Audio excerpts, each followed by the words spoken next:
करता।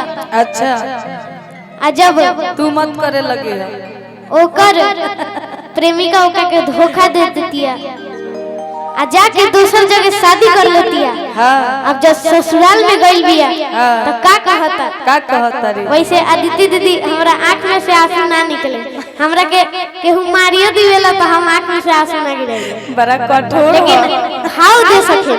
हाँ बिल्कुल दीजिए।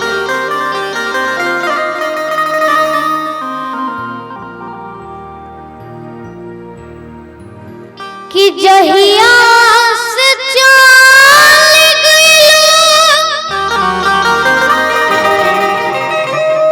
आज छोड़ी के हमके,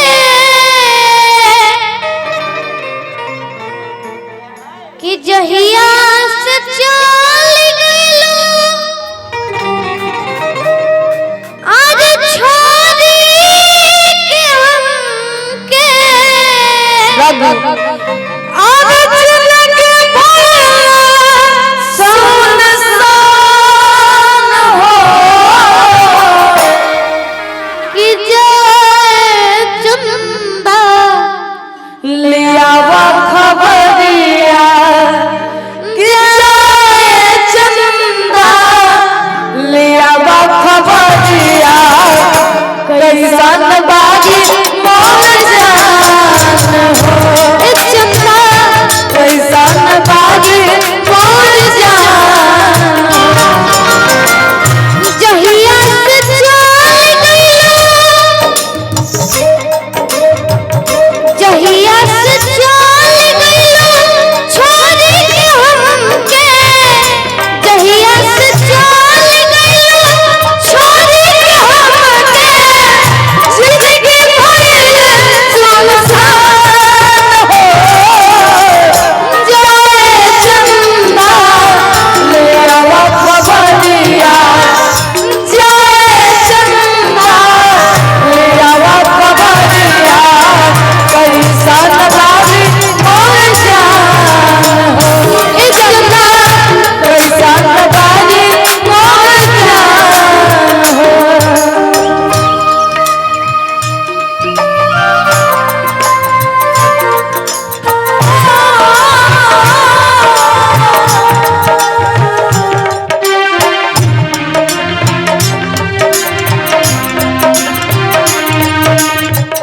छोटू ए छोटू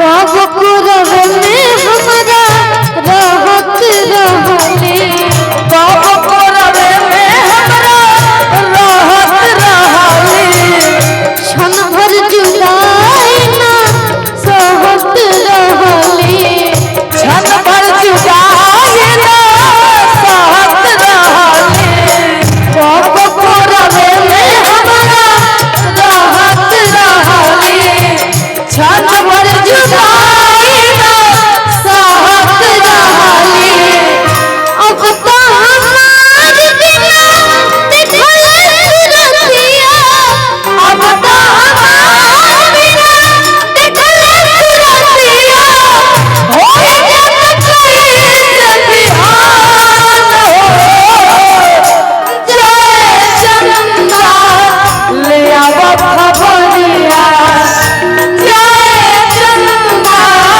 लिया खबरिया कैसन बागी मोर जान हो चंदा कैसन बागी मोर जान हो केहू दुनिया में नहीं है तुहरा सिवा तुहरा सिवा प्यार में नहीं की गोरी हम बेवफा हो हम बेवफा चाहे पतिया माना चाहे मत माना हो मत मान हो प्यार में नहीं की गोरी, हम बेवफा हो हम बेवफा जय चंदा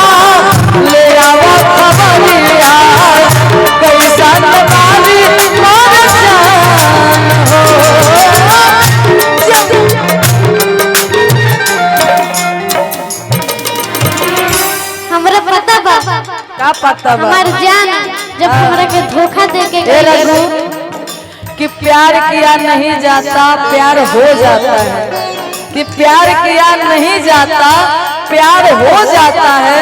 चाके दामन हम भी सिल सकते हैं पर ये दिल का जख्म है सिया नहीं जाता है। अगर तू हमरा के असली में धोखा देले रहतू न तो हम एजा हई कहती कि खइले वाली भूखाइल नहीं की ओहो हो आ तहरा खाती ई गंगा कन्हौली में आई नहीं की। अच्छा आज रघु राजा आदित्य दी के देख के मुंह छिपाओ तरू जा हमू तहर है सुंदर रूप देखे ला खाई नहीं की।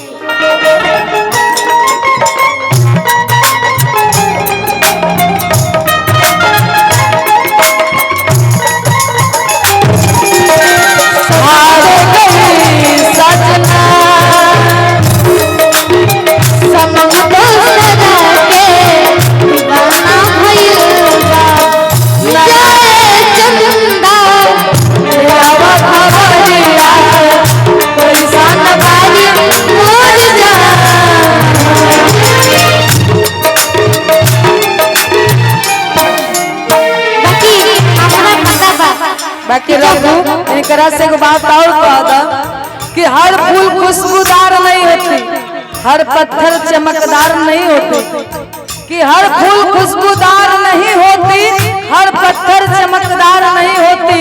सोच समझ कर करिएगा हम दोनों से दोस्ती, क्योंकि हर दोस्त वफादार नहीं होती। जब हमारे जान हमरा के धोखा दे के गई रलिया तभी हम समझ ले रनिया कि इनकर पापा मम्मी जबरदस्ती शादी करैले वाले। लेकिन हमरा पता बा हमर नियम रोत हुई है, हमर नियम रोत